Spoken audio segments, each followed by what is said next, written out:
In 1979, Ozzy Osbourne was kicked out of Black Sabbath, one of the biggest bands on the planet. He was broke, on a bender, and completely written off. It was a very sad period. I remember leaving there. I locked myself in a hotel room for 3 months, just getting smashed out of my brains every day, you know. And what happened next wasn't just a comeback, it was complete reinvention. And buried inside the transformation is a rule that every creative should live by. True reinvention comes after total ruin. When you have nothing to lose, you finally have permission to do something real. Sharon saw what was left and saw the potential. Not a washed-up singer, a raw force. And they didn't try to resurrect Sabbath. They built something brand new from the ashes. I wanted to be more mainstream without selling out. Well, I wanted to be more accessible. So enter Randy Rhoads, my absolute #1 favorite guitar player of all time. And he embodies a true example of an artist. Dedicated, disciplined, completely obsessed with guitar, and it was nothing like Sabbath at all.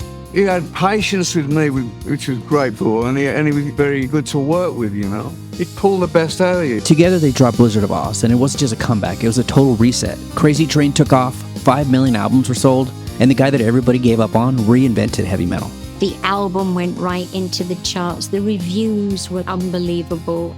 Everyone in America had an Ozzy album and knew of Ozzy, and it was just a miracle. So fast forward to the 90s. Grunge is killing metal. Even though it was obviously inspired by it, grunge just became metal without the glamour. And at the time, Lollapalooza wouldn't book Ozzy. They thought it was a joke when Sharon reached out. So what did they do? Ozzfest. That one decision brought Slipknot, System of a Down, and a whole new generation with them, giving the spotlight to young bands for a whole new generation of music bands. Then came the Osbournes. The Prince of Darkness became reality TV's weirdest, most loved dad. It was messy, funny, and totally honest and completely relatable. And it made him even bigger than ever. It made him a cultural icon. He'd crossed over.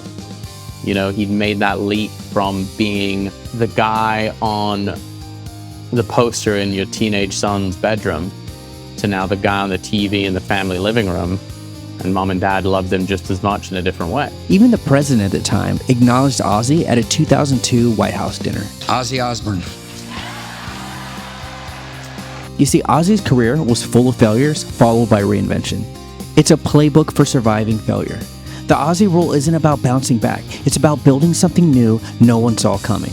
So if you've been rejected, fired, or forgotten, good. Most artists experience that. So you know what the next step is, right? Stop trying to fix what's broken. Stop chasing what you used to be.